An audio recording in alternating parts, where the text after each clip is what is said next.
this is your first time, what's up? If you're a continual watcher, welcome back. I am Jesse Jackson. I'm co-founder. The Dow is at 50,000. The Dow is up. The black is out. Like it's the Dow is at 50,000. Let's go. Oh, what are you talking about, man? The Dow is at 50,000. When the Dow hits 50,000, all white supremacy is over. We might as well just turn the mics off. I mean, that's it. The Dow's at 50,000, man. That's the Trump card. I guess. Yo, I mean, the Dow's at 50,000. That takes fuck them kids to a whole nother level. Like, yo, miracle. The Dow is up. The Dow is at 50. Remington. Hey, man, did you know that the Dow is at 50,000? Kids? The Dow. 50K, man. It's wild because that Michael Jordan video was not, that was kind of a wild video. That was crazy. That was very Epstein-esque. That was crazy, man. So, was he picking a wedgie? Like, what was he doing? Supposedly, they said that the little boy was doused in champagne, and he was like wiping his shirt off. He was trying to like wipe the champagne off of him. That's what they said. You know what I'm saying? But none of it looked good. In today's climate, it didn't look great, man. It looked kind of wild. I guess, you know, maybe Miracle will talk about black men messing up in Black History Month. But my name is Jesse Jackson. I decided to keep my black peace. Okay, I'm co-founder and CEO of One Hood Media, and right across from me, it's a miracle. The International. Miracle wants you to know that the Dow was at 50,000. Oh, does she? Yeah. I thought Miracle wanted to let us know that black men will not break my soul during this Black History Month. We will keep it going. AKA, brother said, just give me till I get 70. Stand by me till I reach 70 years old, and we will be locked in. That's crazy. If we retire together, then you deserve the best part of me. That's crazy. But anyways, your girl Miracle, aka Big Bless with the big blessings. Just here, Miracle, our platonic friend. Our platonic. Platonically. Miracle was here platonically. And to let us know that the Dow is at 50,000. And sir. Yeah, man. You know, the toxic one from Toronto. Still celebrating the Winter Olympics, I see. Yeah, you know. That's hard. Yeah, thank you. Yeah, this is the Four Nations game. Yeah. Okay. And do you want to give further introduction to yourself? Uh-oh. What happened? What's going on, what sir? What did you do? Single again and intermittently disciplined.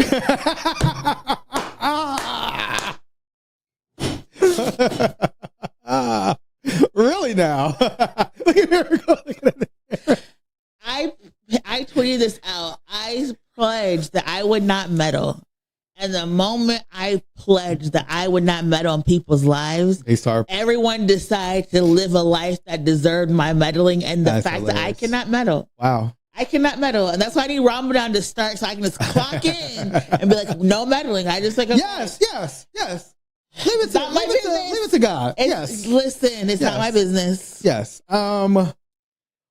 So reflecting on meddling. You know what? Reflecting on meddling. I am somebody who does not meddle. Yes. And speaking of I am somebody. Are you going to be that somebody? I don't want to be somebody. Yeah, listen, I got to watch my body because I'm not just anybody. Okay. Speaking of I am somebody. You're just messing up the segue.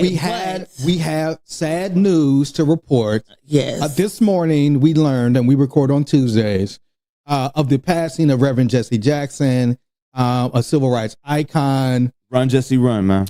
Right. I mean, changed the way we looked at politics when he ran for president in 1984. He almost won that shit. Right. And rallied a whole bunch of folks around him. And obviously he was the precursor to President Barack Obama becoming president. And there's that famous picture of Jesse Jackson in Chicago, a city that he, became a strong part of with the Rainbow Push Coalition, crying at President Obama at making his inaugural speech. He was on the balcony when Martin Luther King got killed. He was on the balcony. Yeah, he pointed. Yes. I mean, he was just an integral part of our history, particularly our generation, kind of growing up. I mean, Jesse was always. It was really like Jesse Jackson, Al Sharpton were those civil rights people who were, holding people accountable. Jesse also negotiated hostage releases like multiple times. Yeah, I didn't know much about that, but he lived a life. He definitely lived a life. And he, I remember us being in we went down to Washington, D.C. This was One Hood's first retreat. And we former member. No, we're not going to get into that story. But I was looking at those pictures today, and it brought joy to my face. We were invited by Cori Bush. This is when Cori Bush was a congresswoman, and she was like living outside, like sleeping outside of the Capitol to show how so many folks have to unfortunately live in this country and the need for resources. And so we were invited to come out and build with her and AOC and a bunch of other people were there. Then all of a sudden, Jesse Jackson came up. You know what I'm saying? Mm-hmm. And even though he was in a wheelchair, Jesse Jackson wanted to be a part of this demonstration, wanted to talk about the lives of poor people and the help that they need. And so it was beautiful to see Jesse Jackson and see that happen. And so, just rest in power, brother. We appreciate you and thank you. Any comments from you all about Reverend Jesse Jackson, Miracle of Fruit? Run, Jesse, run. Yeah. I mean, I very much appreciated Jesse Jackson, who lived a life of like radical solidarity, who was talking about Black people being their best selves as they are. He rejected this like notion of Black excellence and the fact that like you could be on welfare, you were somebody. Yeah. You could be poor, you were somebody. Absolutely. You were Black, you were beautiful. Like your existence was all that you needed to be excellent. And so I really appreciated the work that he put in, the radical advocacy, the way that you were supposed to be Black in every room and unflinching in your demands. He had a idea about the world. And I think now as he's passed, people are talking about all the policy demands that he had and the work that he did. And it's like, if he was our president, our world would be like so much better right now. Absolutely. Like if Jesse Jackson actually won the presidency, the things we would have from living wages, like to healthcare, to economic policies, to educational development, it just, that's the movie that I want to see. We always talk about these random movies about what if the Nazis won. Right. I want to see the story of like, what if Jesse Jackson would have won the world that we could have created, but the way that until he died, he kept organizing. He was still showing up at rallies. Mm-hmm. He was still doing demands. He was showing up for students, organizers. He was giving people spaces. He was adopting new organizers. He was doing phone calls and town halls. Like, I think about him. I think about, Brother Khalid, who just died here in Pittsburgh, and how these Black men who came up during the 50s, 60s, and 70s, they were still organizing and struggling up until the time that they passed on. Right. And the legacy that they have left for us to be radical, to do our demands, to sit there and say, like, you can make a mistake, right? You can make a mistake, you can have a setback, but you can still keep going and you can still lean in and you can still do the work. I think that is the most powerful point of the legacy, is that, we're all flawed as human beings. We all make mistakes, but we still have the ability to keep fighting and organizing for liberation. And that is what I'm really taking away from like their lives and the legacy that they're leaving behind. I would just like to say, in respect to Jesse passing and so many of our leaders have passed, civil rights wasn't that long ago. Right. Like we're still like the fact that our civil rights heroes are still with us right now. Like Ruby Bridges is a perfect example of it. Like I think people that don't really have an accurate scope of history want to paint the civil rights movement like it was antiquity or something like that. Like it was just this, it was eons ago, and like, nah, our parents lived through this. Right. You know what I mean? Like my dad was part of the movement. We all have relatives that are probably still with us that can recall vividly, when our civil rights leaders were young still. Yeah. And we're still sharing the earth with them. So I just want to put that in perspective. It's like the things that happened in the 60s were not that long ago. That's important perspective. I also think like when I think about Reverend Jesse Jackson, it was this time where the Black church were the leaders of the movement. To help give Black people equity, in segregation and these things, and just how differently that shows up now. I mean, we have folks like Reverend Jamal Bryant, who, I appreciate the brother and how he shows up and leading the Target boycott. Jeremiah, right? Yeah, but I mean, he's older. I'm just talking about like currently, we saw this switch, right, between, church leaders who were active in the civil rights movement and struggle to what was called prosperity gospel. Mm-hmm. And the idea of like, we're just going to pray for wealth and riches. And so, you know, that's a throwback, right? You know, Reverend Jackson is like throwback to like the position that the black church held in the movement. Yeah. And that's a position that we don't see as much anymore, you know, to those pastors that are still active and showing up, like shout out to them. But we don't see that black church like leading the movement anymore. And in many cases, we see, you know, black people, particularly in this dispensation of time, choosing to not declare themselves as part of the movement, as part of the struggle, right? Mm-hmm. But more so sitting in this position of like on the fence, or I see you cooking. Yeah, you're cooking right now. Wanting to be more accepted, wanting money, wanting resources. Yeah. It smells real good in here. Yeah, and we saw that recently with an interview that CBS did with Stephen A. Smith. Yeah. Stephen A. Smith is also, you may have also seen him as Stephen and Django. Right. and Stephen A. Smith was or is, we know Stephen A. Smith from ESPN. Yeah. You know, Stephen A. Smith with terrible sports takes. Yes, but you know, they sometimes instead of first take, they say worst take. Worst take, man. But Stephen A. Smith was a long time like sports journalist. Yeah. He was somebody that worked his way up to like radio, to television, became this mainstay. Are you saying he pulled himself up by his bootstraps? I guess you would say. Yeah. Or his, you know, his pen. He put his pen to work. Yeah. But, you know, when he came on TV, you know, just somebody that had a really abrasive, boisterous personality. Average 1.7 points across his whole university career. Definitely wasn't a good athlete, but again, he was able to be this like lightning rod in television, and really he became like the face of ESPN. Yeah. Currently the face on everything. He be talking about all the sports, not just basketball, right? He's talking about all the sports. He's the face of ESPN. But somehow, and I don't know when this happened. The radicalization of Stephen A. Smith. Is that what this show's called? Is that the title? That's the title, the radicalization of Stephen A. Smith. What I'm saying, like, I don't know when this pivot, I don't know what made Stephen A. Smith think about like, oh, I'm going to pivot into politics. I guess Trump winning made everybody think that they could be into politics. It's like, oh, it's a I don't need to be qualified for this. Right. It's a performance. You're 100% right. And he is a great performer. And so all of a sudden he launches this talk show, The Straight Shooter with Stephen A. Smith. And now somehow it's became like a talking point that he could possibly be a Democratic nominee for president. And it's, to me, the ridiculousness of it shows every time Stephen A. Smith opens his mouth. But again, like you said, if Donald Trump can become president,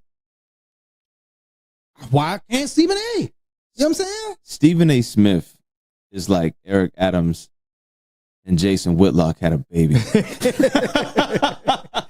I mean, and again, maybe it was Eric Adams. You know, I'll be like what we most know. This is kind of the fascinating part of it is when you think about Stephen A. Smith's introduction into politics, what I most know about him is attacking black women. Yes. Like he always has Jasmine black women. Crockett, right. Serena, Joy Reid. Yeah. But it's like he always has black women's names in his mouth in a negative way. And what we don't know him for is taking a strong stance against Donald Trump. Right. Like the man is right there doing all sorts of racist stuff in your face. And I've never seen a clip of Stephen A. really speaking strongly about that. No. Very weak and meek when it comes to Donald Trump.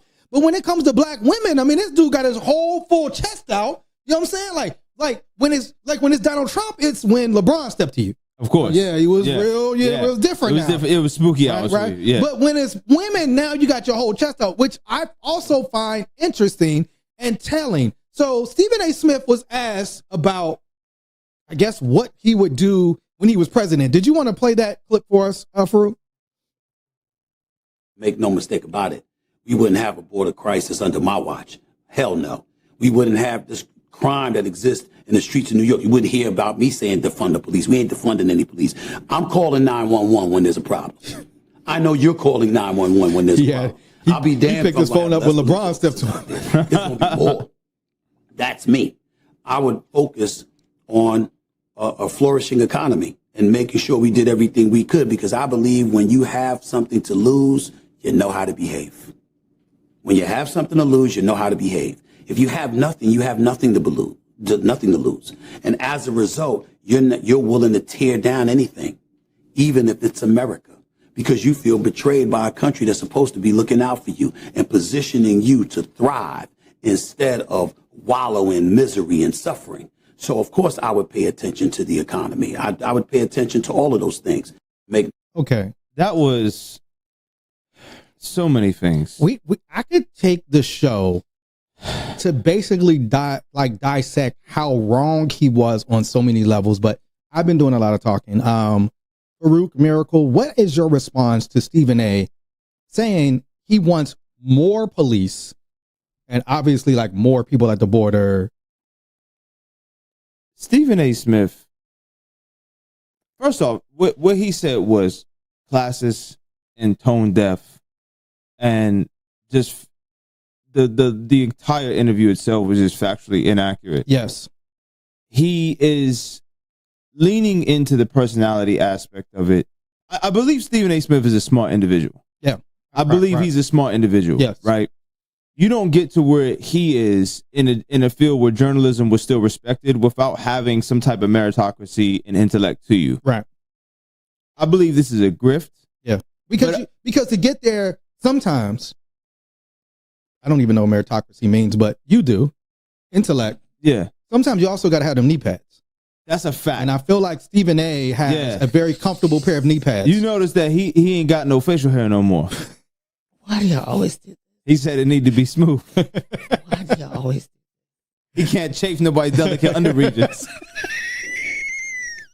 Cannot with y'all.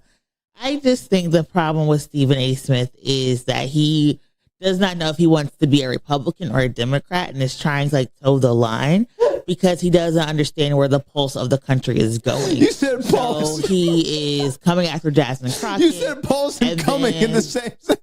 And then Can you let her on speak, the other please? hand is like, she doesn't know what she's doing. She should be nicer to Donald Trump so she can get what she wants. And it's like, at what point do you decide that in fighting for people, it doesn't equate you from selling out your folks? Right.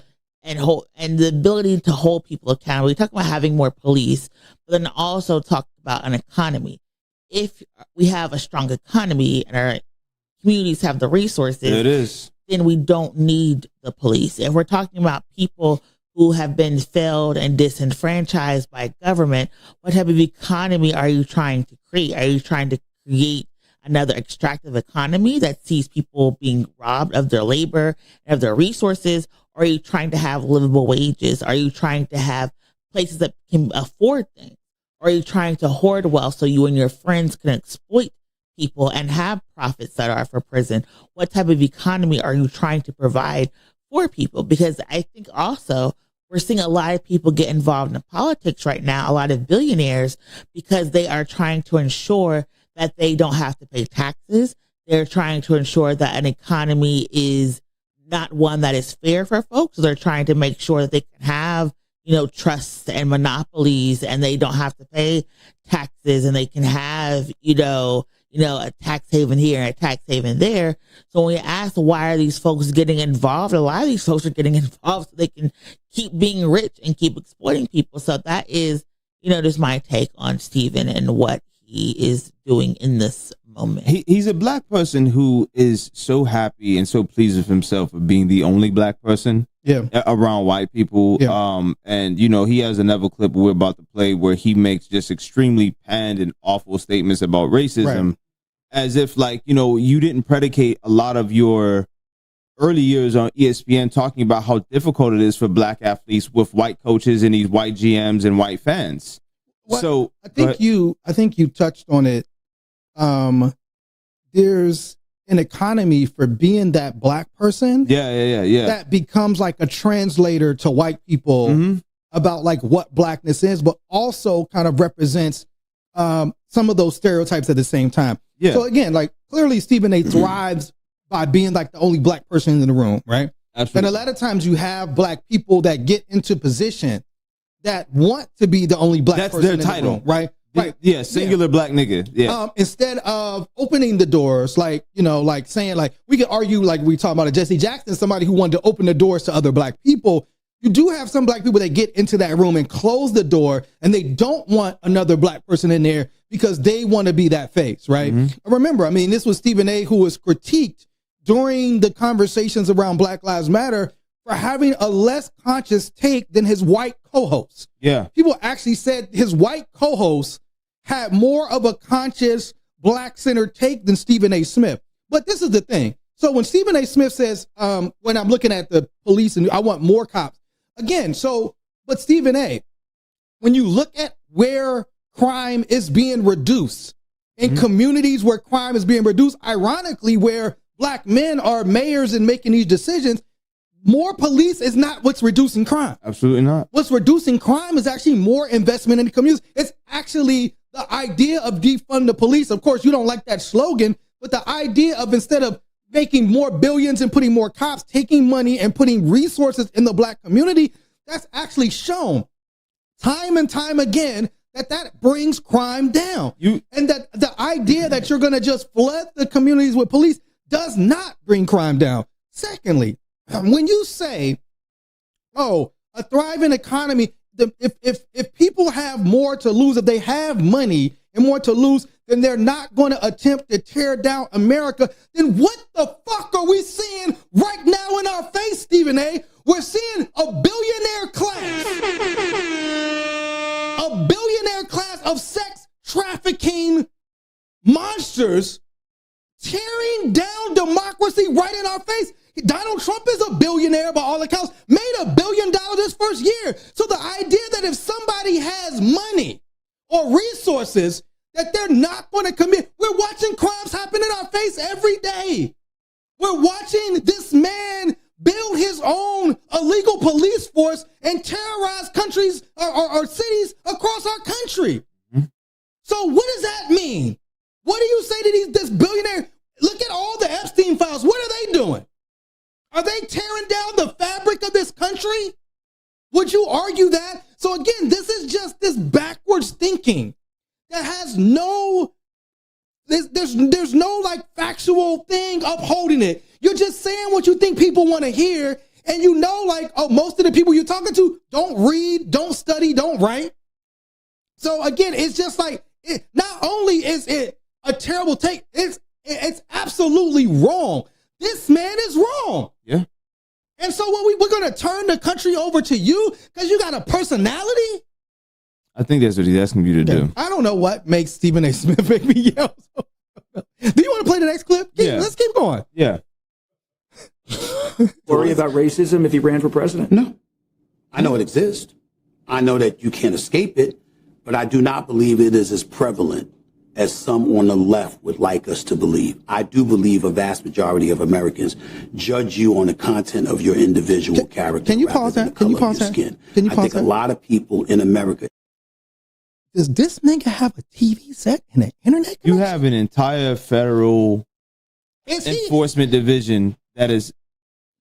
Bro, is he watching what's happening? Again, like, this is a man. That's such a frustrating. This is a man who has a political show where he's supposed to be looking at what's happening in the country and giving political takes. And you're watching incident after incident after incident after incident. We're watching we're taking slavery out of the park, right? We're taking Medgar Evers. We're not calling him a racist no more. We're ending DI wherever we can. You know, Trump and them just nominated a guy to a position in the State Department that said white people are more discriminated against than black people, right? That said he wants to preserve white culture. You don't see any of this happening? You have the guy running against Byron Donald in Florida making some of the most vile racist things ever on a campaign trail. You have Donald Trump putting out this video of former President Obama and Michelle as monkeys, as apes. You have ICE literally laughing and as they're murdering people when their texts are coming out because they are, from Spanish-speaking countries. We had, during your time in your political awakening, we seen ICE at the border lassoing Haitian and black people. We saw Donald Trump say Haitian people are eating dogs again. Again, I just don't find it. I was trying to pull out, Jaylen Brown. I think that's how you see my pronounce it. Jaylen Brown had his party in Beverly Hills. And actually, it wasn't a party. Right. It was a panel session about the culture and the ways that like sports and athletes can like contribute to like the success and well-being. And it was canceled for a whole host of variety of reasons. And one of the things that people were talking about, like that cancellation happened, they were like, well, you did this in a white area. You should have not thought that you could bring a bunch of black people, even though that you are well-to-do athletes, to this affluent neighborhood in Beverly Hills and think that you are going to be able to have these type of conversations.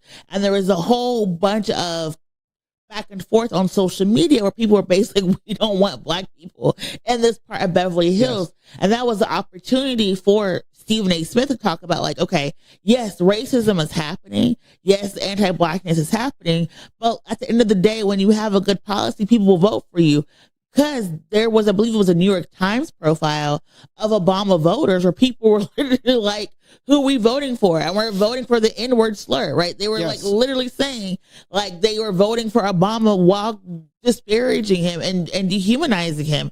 And so you don't have to sit there and say that like racism does not exist in America and the left. Why are you taking the left? It's not as prevalent when we're watching more and more. When you mentioned Beverly Hills, this was a stat that I found fascinating because the Beverly Hills Police Department was sued in 2023, right? Out of the 1,100 black people that they pulled over during their traffic stops, mind you, 1/3 of the traffic stops in Beverly Hills were black people, and black people make up 1.5% of the city's population. Out of those 1,100 stops, you know how many convictions there were? You know how many of those people were convicted of a crime? No, but I'm feeling you're going to tell me. Two. This is what we have to deal with. And so the idea, saying is not as prevalent, again, in the face of this rising backlash, this rising white supremacy that's in our face day after day after day. Again, either you're lying. You got a lady on HGTV. Oh, yeah. Fart nigga. Fart nigga, yeah. And that's where, like, you know, we have to part ways, me and Stephen A. Because it's like, if you know and you're willfully trying to say things because you want to be accepted in a particular way when you know the truth is actually the opposite. Right. Then why would I want you to be in some type of leadership position if you're not strong enough to state the truth and stand on business? When you supposedly that's your brand, right? I'm a straight shooter. I'm going to say the truth that nobody's afraid to say. But then there is that place of a black person that makes it and that think, because they made it, that pathway is available to every other black person, right? And that, these other black people that aren't multimillionaires, it's just because they're lazy, right? Or they don't want it as much, right? Or you give all these excuses instead of saying, no, there's a system in place that purposely, attempts to and causes us to be in this second class lower position. Yeah. And that if some people, by the grace of God, make it there, like that's a blessing for you. But you had something you wanted to say, Miracle, about this nigga? Again, my peace shall not be destroyed this Black History Month by men who are wanting to destroy Black people. However, I do think that there is this. So I think just to juxtapose like Jesse Jackson, like in this moment, I do think that sometimes when people run on a progressive platform and they fail, people take away of becomes, I should do something that's different than what they did. And Jesse Jackson, he had his issues. Obama came, but Obama was good. Kamala tried, she failed. And I think he's like, well, let me just don't even try to be leftist and progressive altogether. Let me see if I could just be this conservative Democrat. And it's like, sir, why aren't you running in the Republican Party? Yeah, right. Yeah. That's one thing. Is like, if you have these ideals and you have a problem with the left, why are you not running on the Republican platform? What is it about that party that you feel like they would not accept you? Mm-hmm. Ramaswamy. Like what about that party makes you feel? I wonder. Maybe can I take a guess? Do you think it's because he's black? I don't know. I'm just asking him. Like my thing is the majority of his time, and he talks about how like Democrats don't associate with him. So like, why are you trying to be a Democrat if they don't want to associate with you? Come on, man.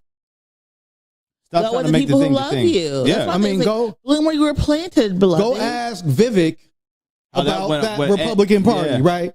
When you stand, go ask Tim Scott. But I guarantee, you know what though? I think Vivek, Tim Scott, Byron Donald, a lot of the people of that ilk, they are still going to defend the Republican Party. They're still going to do everything they can to gain favor because that acceptance means so much to them. They built their entire identity off of being the acceptable ones, the ones who were able to pass the velvet ropes to get into this, what they perceive as this members only club, when you the niggas serving the hors d'oeuvres.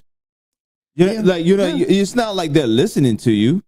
Well, again, you mule for them until you mule for them until you get the vehicle where it needs to be, right? And they discard you. And when Trump talks about Stephen A, he talks, he likes me. He likes me. And so it just even when you say that, it sounds like it's a pet speaking. Correct. But this is how Stephen A. Smith looks at. This is how Donald Trump looks at black people, right? Donald Trump just put something out about Jesse Jackson. Oh, he was my friend, and therefore I'm not racist. Yeah. Me and Jesse and I helped him back in the day, and so I can't be racist because I had a friend back in the day. Friend like Ben. Right, like Jesse Jackson. So again, like to me, right, if you want to be on Donald Trump's, which clearly you do, and you want to attack, black women, and particularly black women who are becoming the family, love her or dislike her, Jasmine Crockett is one of the faces of the Democratic Party right now. AOC is one of the faces of the Democratic Party right now. So if you want to attack these people, again, but then you want to be a Democrat, but for sure, if you go over that other side, they are going to show you and talk about who you really are. And that, so it's prevalent, and that's where it becomes weak. We had another black man leader get into a back and forth. That's a very liberal term. He has a loose relationship with being a black man and a leader. We call him Hank. Hank Jeffries. Hank Jeffries. Hapless Hank Jeffries. Yeah, and he was on Joy Reid's show, and he was asked about his stance on ICE. Obviously, people are saying ICE should be abolished. We are at this table in agreement of that. When you look at what they are doing, you had mentioned the woman who was shot 5 times by ICE, thankfully is alive. Yeah. And ICE was texting one another about, how proud they were to shoot this person, right? So we're seeing ICE just commit crime after crime after crime. But the videos that we see, the New York Times released an article. It was 4 other ICE shootings where every time their narrative that they said led up to the shooting was completely false, was proven to be completely false. And so they pressed Hakeem Jeffries, and this is what he had to say. Did you want to play that clip, sir? I'm going to play this reluctantly. People are asking themselves, why are we, our taxpayer dollars, paying for masked, lawless men to terrorize our communities, kidnap people, take children, and kill Americans? So I ask you, and I'm doing following up to Joy, because I want an answer to this. You said you want to rein in ICE. I'm talking about the long term now. Why not lead and say abolish ICE? Because what you're telling us is you want our taxpayer dollars to pay for a lawless masked armed agency to continue terrorizing our cities. And I'm trying to figure out how you, as a leader, can be telling Americans that their taxpayer dollars should be going to ICE. I don't understand anything that you just said. I don't understand anything that you've just said to me when I've made clear that taxpayer dollars should be used to make life more affordable for the American people, not brutalize or kill them. That's the whole reason we're in this fight right now. That's the whole reason the DHS is getting ready to shut down. That's so abolish ICE. You agree with me and Joy. Abolish ICE. Listen, I'm going to use the language that I want to use. You can use the language that you want to use. And the language that I'm using right now relates to these type of bold, meaningful, dramatic changes that are designed to save lives right now in communities that look like the ones that I represent. And that's the goal. It's interesting that he gets so mad and defensive. Mm-hmm. Like, because nothing the guy said was, I mean, everything he said was factual. Mm-hmm. That we don't want our taxpayer dollars going to this. Like, we see what it really is. Again, they're not arresting criminals, quote unquote. You know what I'm saying? We see what's going on. You're kidnapping children, basically. So I don't understand, like, why would Hakeem Jeffries be mad at him? We just ask you a simple situation. Now, if you don't want to use that terminology, then don't use that terminology. Then you could say, hey, that's not the terminology I want to use, but I do believe, like, we have the same goals overall. You know, I would use different words. Like, but why are you getting so mad at him? Like, you, son, we didn't see you.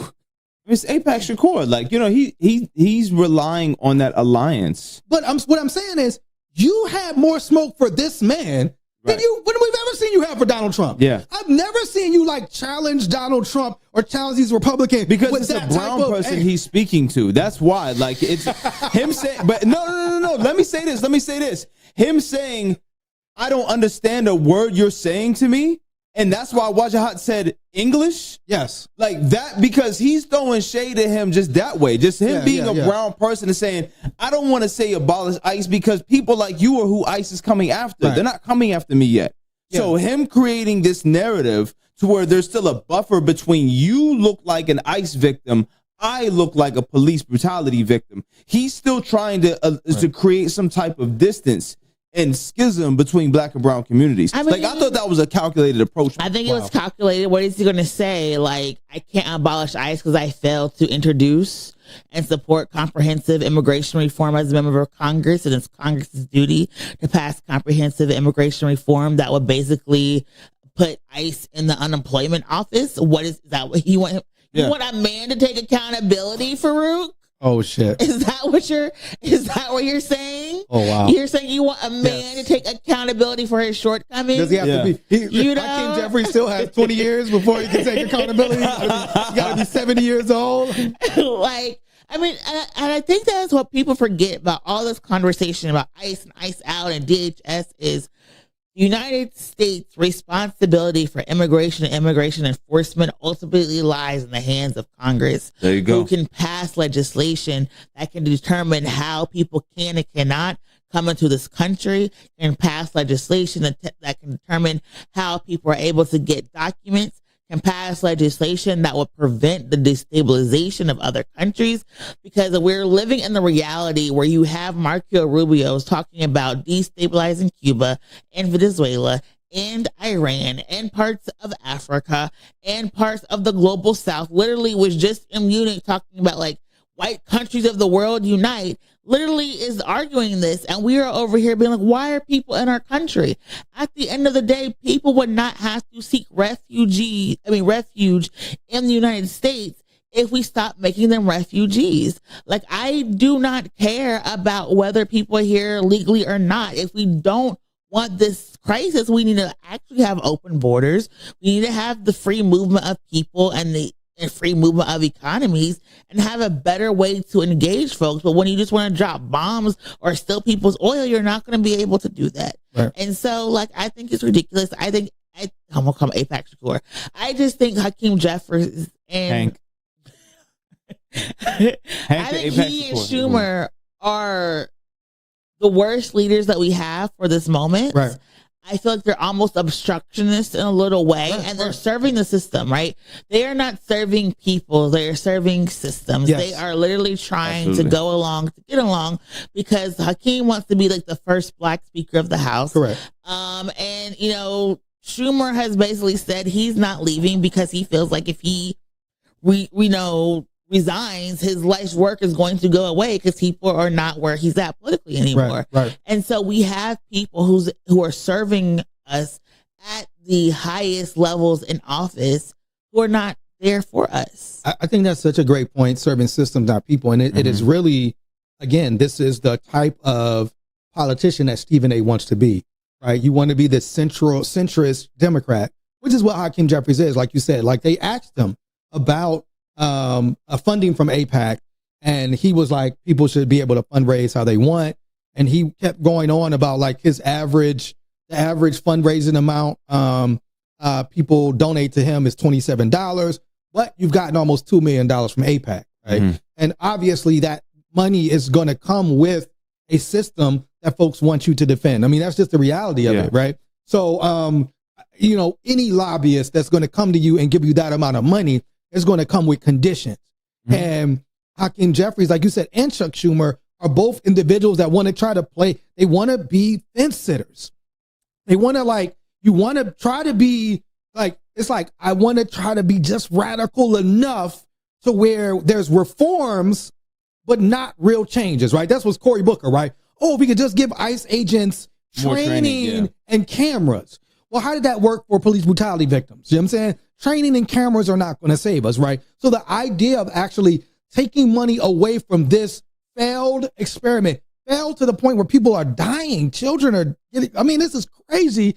And putting this money into actually helping people acclimate to being a part of America and getting jobs and getting employment, all of these things, like this is what, as a congressperson, you're supposed to be doing. Right? Where these innovative ideas, but if you're tied to the prison lobby, right, where we're watching, right, a report just came out that ICE is going to spend $38 billion on buying warehouses across the United States that they're going to turn into places that house people. Now, remember when these white Republicans was up in the woods, forming militias, and this is what you all were talking about. Yeah. It's weird that, and again, it's like intelligence shows that, okay, well, if Biden did something like that, they would be screaming from the hilltops. Mm-hmm. The government's coming for our guns and wants to arrest us. But now put it in Donald Trump and white supremacy, and you're actually cheering on your own possible demise. So again, if you're Hank Jeffries and you're getting resources from that lobby, you don't want to shut that down. Because these are people that's going to donate to your campaign. And so it's like fence sitters. In this time, that's not a leader. No. A leader is not somebody who sits on the fence during a time where we're seeing fascism every single fucking day. And if you're going to be a fence sitter and you're going to be I'm against him, but he's not that bad and we can't call him out. We're universally rejecting those type of leaders. It's these 0-calorie MAGA people. It's Chuck Schumer. Yeah. Chuck Schumer, AIPAC Shakur, Fetterman. Yeah.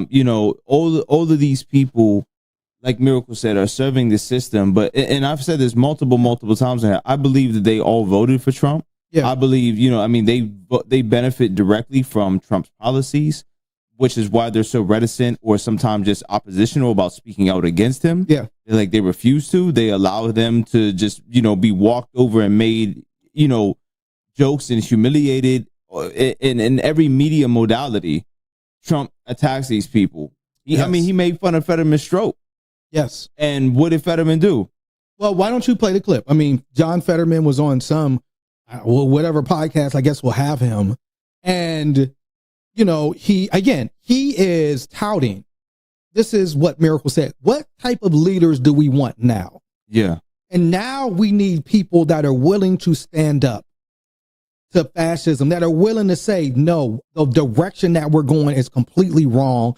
We have to stop this and we need a new direction. Like the direction that we're going right now is literally destroying America and destroying the fabric of America. These are the type of leaders that we need now. Mm-hmm. What we don't need is somebody that is going to try to, again, placate people that are literally, this man is corrupt and frauding right in your face. Yeah. And here is Fetterman's stance on Donald Trump. I'm not defending the president, but I will say he hasn't defied a single court order yet. He hasn't. And there was the big freak out that he was going to run in 28. And I'm like, no, he's not going to run. That's not going to happen. And now, of course, he's not going to run. What's your relationship with him like now? What do you mean, of course, he's not going to run? Whatever. But my point, it's what is it? If Whatever. I have something to say, it's not going to be, in an insult. It's not going to be extreme things. When you have members of Congress calling him a piece of shit and things crazy, it's like you just don't, I'll always talk and speak, with respect, because I really want to find a way forward to wins in Pennsylvania. And that's not going to change. And I know some people just want the professional wrestling kind of thing. I know what pays the bills. Can you call someone a piece of shit? Can now put that in an email? Can you chip in $10 to help me smash the oligarchy or whatever? Yeah, you can have a much better quarter. But for me, I'd rather be just play it straight and treat people. Which is why people are asking for their donations back from you. But this is the thing. Because Stephen A. Smith said this same critique about Jasmine Crockett, right? Mm-hmm. But they never critique the way Trump talks to people. Right. This man, after Rob Reiner was shot dead, him and his wife, said some of the most foul, craziest stuff about him. Where was that critique, right? So it's like, you got critique for your side, but where is this critique when this man has bullied and disrespected and called people out of their names since he got the microphone? Spineless. There's a fascinating discourse right now happening on social media, whether it's TikTok and Threads and Twitter, around people finding out just now about John Fetterman's case with the jogger. Oh, wow. They're talking about it in length of like, oh, we didn't know John Fetterman. The thing is, hold on, just for context, John Fetterman, when he was the mayor of Braddock, which is a city right outside of Pittsburgh, heard gunshots. He grabbed his gun, and the first black man that he saw, he pointed his gun at him. He held him down, and that black man had nothing to do with the shooting. He was jogging. That black man was jogging to get his health. And Fetterman pointed a gun at him and held him down till the police came, who said, no, he had nothing to do with that shooting. Please continue. So that is a very important context for this, because the entire time One Hood and other organizations across the state were organizing and mobilizing, we were telling people about John Fetterman, who he was and what he did. You took every opportunity to gaslight us, to silence us, to call us divisive, to throw every political word you could at not just us as an organization, but people who were in the field doing these and raising awareness around his antics. Yeah. And this is what happens when you don't listen to black people. Yeah. You've seen this political awakening happening all across. And unfortunately, it happened to do with a lot of the people being murdered by ICE. Yeah. To bring your attention to the fact that maybe black people were telling the truth. Why can't that be also true about John Fetterman? And clearly you're finding it on your own terms, that everything that we've been saying about him is true. So he's showing showing you something new, but this is to us who he's always been. Particularly when the Black Lives Matter moment happened in 2020, he had a space and a runway to apologize, to say, hey, yeah, in that moment I was wrong. And I saw a person and I just assumed and that was wrong. Right. He refused to apologize and justified his own actions. And this is another thing. So when he says Trump hasn't defied a court order, I mean, there's somebody attached. They said, attached it to this order is an appendix that identifies 96 court orders that ICE has violated in 74 cases. So these apparatuses that Trump has put in place are violating court orders. This man has came out and said he doesn't want due process. He doesn't want the courts to hear these things, right? He wants to be able, I want to be a dictator on day one, want to do those things. To say like, oh, he's not going to run in 2020. According to who? Right. According to all these people, he absolutely will run. Steve Bannon has been talking about like, this is like, we already have the plan for Trump. Let's call Steve Bannon what he really is. Epstein's best friend, Steve Bannon. Let's put, and again, for those MAGA folks, how y'all take that? Miracle, you wanted to talk about. I had to breathe. John Fetterman and his John position. Fetterman is now an agent of disinformation and misinformation. Correct. And I'm trying to be as careful when I say this because I fully understand that people who are living with disabilities, people who have survived strokes still are people who deserve full autonomy. Absolutely. But I think to be in the position of a United States senator and not understand basic facts is an indication that he is unable to serve as a senator. His comments on the SAVE Act, his comments that he has just made, like in general, has been misinformation and incorrect facts. And I do fear that he is susceptible to misinformation, right? And he is now repeating it. And some of the things that he's saying will say, oh, he had the stroke, he's still in recovery, so maybe he's just like misstating things. I just think he just needs to resign. Correct. He is someone who, and I've talked to people who've said Fetterman is the worst vote they've ever made in their lives, and he is the one person that people regret voting for. And, you know, when he was running against Connor Lamb was just like, I'm pro-life. I don't support. It was like, why are you talking about our communities in a way that's making us think that you will not show up for us? Right. Fetterman right now is what we thought Connor Lamb was going to be in reality. And that's one of the reasons why he was not endorsed. And even when he was pressured, Connor Lamb did not acquiesce certain social beliefs that made people say, well, I'm a woman, I am not going to be able to vote for someone who is going to be pro-life, to the point of like, that was Connor Lamb's thing of like, I am a pro-life Democrat, right? Yes. And that's one of the reasons why a lot of people strayed away from him. Yeah. Fetterman, outside of the Israel situation, which is just mind-boggling, has literally not held a town hall. Right. He has not talked to people. No. His staff sometimes has been very rude. Right. He was on CBS News. Like he does things like this, but actually coming to speak to us, the people that voted for him and elected him in office, and the people that want to know what his mental state is, to actually talk directly to us, he's not doing it. He hasn't. And the fact that he has flown to a country more times than he has sat down with people in his own districts makes absolutely no sense. And that is the reality of what we have. We have two senators in Pennsylvania who won't even have meetings in Pennsylvania, who won't even talk to people. Yeah. Meanwhile, we have people like Congresswoman Summer Lee, who was like town hall after town hall. Right. I'm here, I'm there, like I will show up, who gets threats and attacks on her lives every single day. Every day. Who literally has to go up and show up and fight for people who do not mean her good every single day. And it's just like, sometimes I get exhausted with the fact that these white men have so much power and privilege and they use it to do harm, when if they did just a fraction of what black and brown elected officials did, we just have a better world automatically.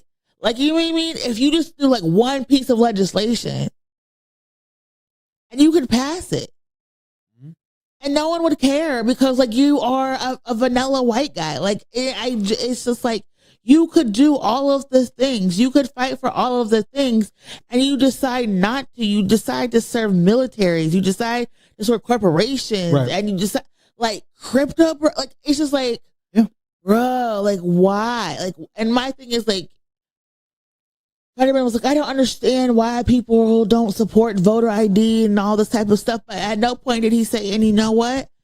I support voter ID so much, I'm going to introduce a piece of legislation that everybody gets a voter ID. Everybody gets identification. Right. Everybody gets a passport for free. Everybody gets their birth certificate. Everybody has the electronic database. They can go and access their primary documents. And on top of that, I'm going to ensure that states can recognize each other and can communicate with each other's systems, so people don't have to spend 8 fucking hours in the DMV trying to get an ID. Right. It's just like the simplest of things. Yeah. And that, I mean, again, his whole thing is, but the reason, like we said, miracle fence sitters. He's not a, but the thing, he's not a fence. He was never a fence sitter. Right. But I'm just saying, John Fetterman is trying to play this. Oh, we can. Remember, the last time we saw him, he was on CBS News and he was with Dave McCormick, who is the Republican senator. We can sit down together and get along. He knows if he comes and has a town hall meeting, because he has not taken a strong position, not even in the Epstein files. No, he's another man that doesn't want to take accountability for his bullshit actions. Exactly. And he's not being like that. That profile was like his family. And this is a whole different like Pittsburgh thing of like radical leftist organizer, strong conservative parents. Right. His parents are MAGA. His family is MAGA. He's like, oh, they like me now. They didn't like me when I was marrying someone who was undocumented and I was in the streets. Now that I'm conservative, the people that I care about like me. Absolutely. He wants to be conservative. And then it's like, but then go be with them. But because they're not going to keep him. But what you're saying is, and this is the thing, if you're saying that you're taking these stances and this is what you believe, then you should be strong enough to stand before your constituents and say to our faces, this is what I believe, this is why, and these are the way I'm defending my stances. But he knows if he called a town hall, it will be flooded with people that would be critiquing him and the stances that he takes. So and same with Dave McCormick. So they're not going to have it. Like Summer Lee is somebody who isn't, again, a black woman, but not a man. She is somebody that is willing. One, she takes stances. She's really the main reason we're even getting these Epstein files in the first place, because of the work she's done in Congress. One, she's actually doing work for Pennsylvania in Congress. She's taking principled stances. So she's not afraid to come back and say, this is why I took that stance and defend it. Even to those who disagree with her stances, she will still come and say into their faces. This is the difference, and you said it, between serving people and serving systems. Fetterman is serving a system, not people. So he doesn't need to meet with people. The people aren't funding his trips. It's the systems that are funding his trips. So he doesn't need to come meet with us. He knows if he decides to run again, it'll probably be as a Republican, if he decides to run again. So that's that piece around, like, you want to sit in the middle. I mean, here we have a situation where the Department of Justice is saying they're not even going to release any more Epstein files. Yep. That Pam Bondi claims the DOJ is done. This says even though more than half of the 6 million Epstein documents remain sealed, they're saying we are not releasing. And obviously, why do they need to release Epstein files when the Dow's 50,000? The Dow's over 50,000. That's an excuse not to hold sex traffickers accountable. Because people this is serving systems versus serving people. Mm-hmm. The Dow is a system for those that play the stock market, right? People are saying, we want sex traffickers brought to justice. We want these billionaires that are on there saying that they did all of these things to children. We want charges brought on them. And they're like, not only are we not going to bring charges, because to bring charges on them, you will have to bring charge on the man. Come on. Who's in the Epstein documents over 1 million times. Which is crazy. Right? You have to bring charges. So they're not going to bring charges against anybody, because again, you brought, if you want him Epstein, and you going to say, yo, why am I here and not your president? It's crazy to think like the volume of times Trump's name is mentioned in the Epstein files. Yes. Because how long was they friends? A long time. Me and you've been friends a long time. According to him, they weren't friends. Right. And they didn't have no relationships. But again, they're in there over and over. And again, it's like, okay, well, but there's mad pictures of you and Epstein. There's mad pictures of Bannon and Epstein. Like all these people, your commerce secretary came out and was like, yo, I've never been to Epstein Island. And then guess what happened? He was in one of them emails, and then he was like, "Oh, yeah, my family did go to Epstein Island." I mean, these are all people that are around Donald Trump. None of them are being asked to resign. No. You know what I'm saying? None of them are being banished in any way. So again, for them to say we're done, and what's the woman who's his press secretary, Caroline Levitt. Yeah, she basically said, we moving on. We're not talking about that no more. Yeah. I mean, we are not talking about the Epstein files. No one's going to be brought to justice. It is what it is. Those women had what happened to them. Those children had what happened to them. And so be it. And a lot of that is because of all the fake outrage, all the performative outrage around the names in the Epstein files. Because if people really care, Miracle said this, weeks and weeks and weeks ago. Yeah. Nobody really cares about victims of sexual violence. She did. No one cares. She said that from the beginning. She said that. Yeah, she said. Yeah. So I mean, they were able to release what they wanted. Yes. And they kind of tested the waters and like, oh, no one's really pushing for this except for, a niche group of people online. We're safe. We're fine. We can just make this go away. But that niche group was your supporters. Mm-hmm. That's what's so fascinating, because these were those MAGA QAnon people that wanted to hold these billionaires accountable. And the whole thing was, I remember it was Donald Trump, and they was like, JFK never died and he's back and he's going to, and it's like, okay, so now your man is in there. I forgot all about your man is there. Remember when Farouk thought QAnon was some queer group? Yeah.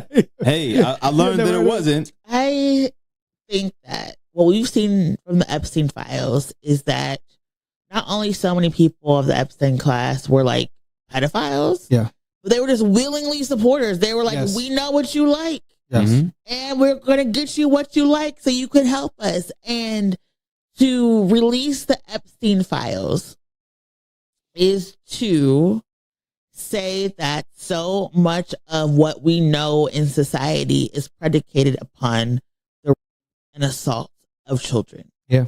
The exploitation of minors. Yeah. And I saw a tweet that said, pray for every millennial girl, because we just realized our whole entire childhood was a pedophile's wet dream. Right. Like the last batch of Epstein files was saying that and it's been very, depending on what circle you're in, there's been a whole conversation about how there's no media for youth. There's no media for kids anymore. We've always said why aren't there any more, teen, think about it. We had, so many comics and teen shows and stuff. Well, apparently they were all pedophiles. Yeah. And the reason we don't have any children's shows anymore is because they were all writing little things so they could make each other happy. They were all having these teen clothing brands so they could take pictures. Yeah. The whole thing of the system that is used for school pictures. Yeah, that was crazy. The system that is used by the majority of schools in the United States of America. A pedophile. Yeah. What? The fact that everything that we just have created as an identity was created and funded by people in media, so that they could get their think about how insane, psychologically crazy this is. Yeah. And you've been oh, I want to take a picture, of my child in this cute outfit. Yeah. Lo and behold, it's when you think about how sick these people were. Yeah. And then there's so many people who are yeah, my boy Epstein, he's crazy, but you know what? He's going to connect me to somebody else. Bill, when you think about it, and it's just I think some people are just I just don't want to deal with it. It is so sick and messed up. And it's now we find out there are people from all different countries who are yeah. I don't my brain. Him and Bill Gates talking about yo, I know a way to get rid of poor people. Hey, I got an idea. Let's eliminate poor people, and this is how we can do it. Yeah. Just go to Mars and die. Zeke. It's so nasty, and it's we always think about systems, and it's we always talk about that one pastor that does the hugs we too tired, the one weird uncle. Yeah. At the end of the day, the majority of people do not support that. You be fighting people. Yeah. I don't get it. These emails are leaking and not one person is bro, you're weird. Yeah. It's let me help you with PR. Let me help you rehabilitate. It's not even let me help you get some mental health. You shouldn't be kidnapping and trafficking children. Apparently the one person that was trying to prevent the children from being molested or harmed was Michael Jackson. Right. Apparently Michael Jackson was the one who was like, all this stuff needs to stop, and I need to help save these. So and they try to make Mike out to be public enemy number one. Guy. And it's just like, now you see it, which is why we about to be at that Michael movie turns up in April. Yeah. But it's just like, you try not to think about conspiracy theories, right? And you try to be like, these things happen, but we're literally watching, like, these emails are like, we seen them. There's one thing I thought was interesting was when Ilhan Omar made the comment. Oh yes, right. Yeah. How we don't elect pedophiles in Somalia. We execute pedophiles. Yeah. The thing is like they felt so attacked, not about the executed, not about Somalia. It's like, you want to kill pedophiles. Yeah, and it was like not only that, but then they made again, and you made this. Oh, she threatened the president. Oh, did she? Oh, well, are you saying that President Trump is a pedophile? There we go. Is that what you said? Because if your mind hit dog hollers, man. If dog is going to holler. We execute pedophiles, and your mind automatically goes to President Trump. Right. That's saying what you think about that man. But think about it. You know, I had Googled it. Like Congressman Jim Jordan, he was accused of letting athletes be sexually assaulted. Yeah. You know, we had the whole Joe Paterno thing here in Pennsylvania. Yes. So much. Yeah, so much. So much of like all of our systems, our sports system, our entertainment systems, our media. Like, it's just like pedophiles and predators. Like, at what point can we just have like creative people who just do cool stuff and don't harm people? This is what, again, like you said, saying you want pedophiles to die is now controversial. Yeah, it is crazy. It is. You don't want pedophiles to be in positions of power. You'd rather not have them be here. Oh my God, that's anti-American. You know what? Some of the things I've taken so much fun in watching is watching the side-by-side videos of Kash Patel talking about how we're gonna do all this if I get elected. I'm gonna release all the files, and these women will never have to relive this trauma and all these other things. And just watching him moonwalk. Oh yeah, no, absolutely. You know what I want to say? Let us find out that Epstein directly connected some type of thing with a boy. Oh, it's a wrap. What do you mean? Oh, you think so? Wait, say it again. Oh, you're saying you think because these are women? Because these are women. Yeah. Nobody cares. Yeah. Oh, yeah, it's the same thing what happened with R. Kelly. Yeah, nobody cared. The Diddy situation. Let it find out that there's males in there. Right. Then it's like now it's like pervasive, and it's a problem. And it's like, I saw a tweet that said like, and trigger warning, that like, if Epstein was a dog, if he was eating dogs, there would be more outrage and more prosecutions and more arrests. Absolutely. But the fact that he's eating girls, nobody cares, is what allows him to do that. And like, what does that say about our society? Right.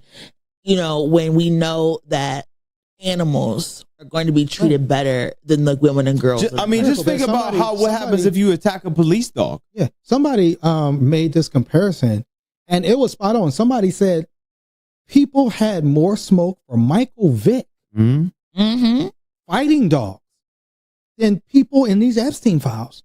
Like, Michael Vick got dragged more in the national media for having a dog fighting ring than people in the Epstein files. And so that, again, we're just making point after point. We do have some Black History Month, I guess, good Black news, which is a federal judge ordered the National Park Service to restore that exhibit about slaves in Philadelphia that was taken down by the Trump administration. It said the judge invoked the novel 1984. And she said, quote, as the Ministry of Truth in George Orwell's 1984 now existed with its motto, ignorance is strength, this court is now asked to determine whether the federal government has the power it claims to disassemble and historical truths when it has some domain over historical facts. It does not. So shout out to Judge Cynthia Roof, who was nominated by George W. Bush, by the way, saying that, no, you can't change the facts and the history. Is this our Black pages? I don't think we did this Black page because it's wrapped up. But our Black page is Simone Brown, Dark Matters on the Surveillance of Blackness. Simone Brown leads, it says in Dark Matters, Simone Brown locates the conditions of Blackness as a key site through which surveillance is practiced, narrated, and resisted. She is an associate professor of African and African diaspora studies at the University of Texas in Austin. Simone Brown, Dark Matters on the Surveillance of Blackness is our white pages for this week. Any final thoughts? Ramadan Mubarak. Next week. It's like Ramadan, Fat Tuesday, and like the Lunar New Year. Yeah. Like all coming together as one. It's kind of phenomenal. During Black History Month. Yeah, during Black History Month. Solidarity. Yes, Miracle, you have some stuff coming up? I do have things happening in the world, but I just want to say just have fun. Yes. Just get some joy. I think that, watch, Jesse Jackson's, speeches from the 1980s. Keep hope alive. Yes. But like if you want something to believe in, watch his platform, his speech at the DNC. Just do that, and then just get reinvigorated for the fight that is coming up ahead. But also, if you're in Pittsburgh, we have launched Movement Mondays. It's a 10-week training program. Pittsburgh, Allegheny County area. Make sure you apply. We'll probably be a little finicky with the deadlines just because we want people to join. We have enough people, but if you can't do all 10 weeks, you're always able to drop into a training. Join us here in person. If you go online to our social media pages, you'll see the application. But that's like our biggest thing right now is this Movement Mondays because, education is power and our people perish for the lack of knowledge. So, each one reach one, each one teach one. That's what we're doing this Black History Month. Absolutely. And I just want, did you have any final words? Nothing? So go Canada? Oh, yeah, you said Ramadan Mubarak. Go Canada. I do want to thank everybody for the birthday wishes. Sunday was my birthday. Had a great birthday weekend. But the Dow was $50,000. The Dow was at 50,000, man. I know because of me. Is that so? Thank you for all the birthday wishes and birthday love. I appreciate it. And until next time, peace. One hood.